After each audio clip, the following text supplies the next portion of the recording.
नमस्कार। चलिए आज निकलते हैं भारत की एक शानदार भौगोलिक यात्रा पर। हम देखने वाले हैं कि कैसे उत्तर के बर्फीले शिखर से लेकर दक्षिण के हरे भरे घाट तक भारत की महान पर्वत श्रृंखलाएं इस देश की कहानी कहती हैं। तो तैयार हो जाइए। कभी सोचा है कि भारत को सिर्फ एक देश नहीं बल्कि एक उप महाद्वीप मतलब एक सब कॉन्टिनेंट क्यों कहा जाता है? इसका एक बहुत बड़ा कारण है इसकी विशाल और अलग-अलग तरह की पर्वत श्रृंखलाएं। यही पहाड़ इसे बाकी एशिया से एक अलग पहचान देते हैं। हमारी ये वर्चुअल यात्रा 4 हिस्सों में होगी।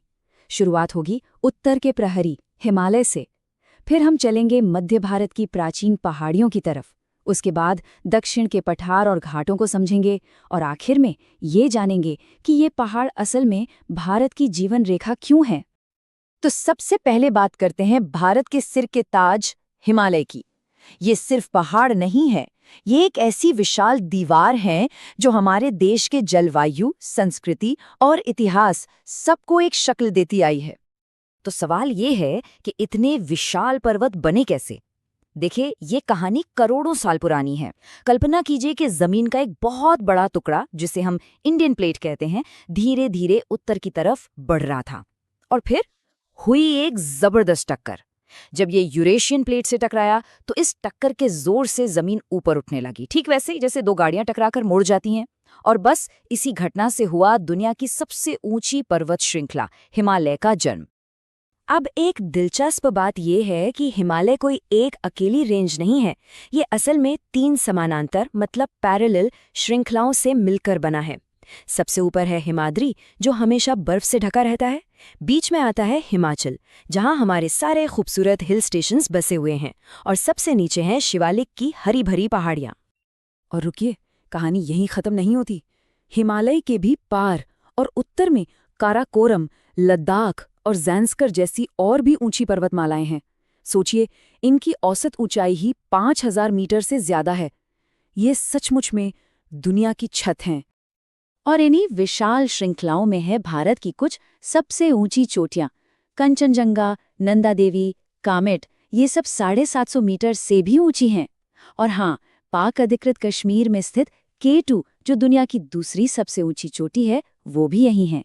इनकी ऊंचाई की तो कल्पना करना भी मुश्किल है।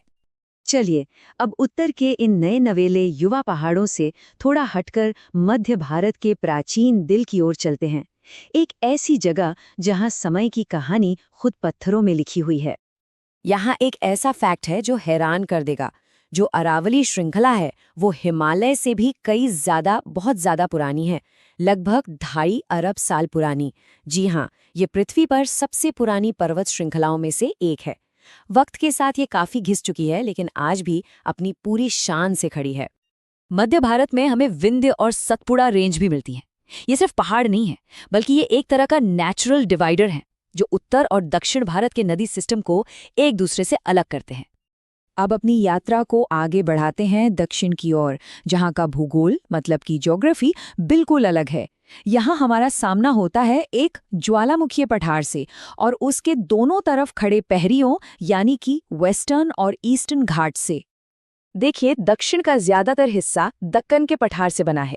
ये पठार करोड़ों साल पहले हुए जबरदस्त ज्वालामुखी विस्फोटों से निकले लावा के ठंडे होने से बना था, और इसी लावा ने इस पूरे क्षेत्र को वो मशहूर काली मिट्टी दी जो कपास की खेती के लिए सबसे बेहतरीन मानी जाती है। अब इस दक्कन के पठार के दोनों किनारों पर हैं पश्चिमी और पूर्वी घाट, और इन दोनों में जमीन आसमान का फर्क है। एक तरफ है पश्चिमी घाट, जो ऊंचे हैं, लगातार हैं और मानसून की हवाओं को रोककर जबरदस्त बारिश लाते हैं। वहीं दूसरी तरफ है पूर्वी घाट, जो उतने ऊंचे नहीं हैं और जगह जगह से टूटे हुए हैं। ऐसा इसलिए क्योंकि बड़ी बड़ी नदियां इन्हें काटकर बंगाल की खाड़ी में जा मिलती हैं।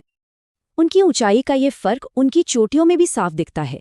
देखिए, पश्चिमी घाट की सबसे ऊंची चोटी है अनामुडी, जो लगभग 2700 मीटर ऊंची है, जबकि पूर्वी घाट की सबसे ऊंची चोटी अरमाकोंडा सिर्फ 1680 मीटर की है। ये फर्क काफी बड़ा है। तो हमने उत्तर से दक्षिण तक का ये पूरा सफर तय कर लिया, लेकिन एक बात साफ है, ये पहाड़ सिर्फ पत्थर और मिट्टी के ढेर नहीं है। ये तो भारत की जीवन रेखा है। असल में ये पहाड़ हमारे जीवन पर हर तरह से असर डालते हैं। ये मध्य एशिया से आने वाली बर्फीली हवाओं को रोकते हैं, हमें कड़ाके की ठंड से बचाते हैं। ये मानसून की हवाओं को रोककर पूरे उत्तर भारत में बारिश करवाते हैं। हमारी ज्यादातर नदियां इन्हीं पहाड़ों से निकलती हैं। ये खनिजों का भंडार है और न जाने कितनी अनगिनत प्रजातियों का घर है। सच तो ये है कि इन पहाड़ों के बिना भारत जैसा आज है वैसा होता ही नहीं।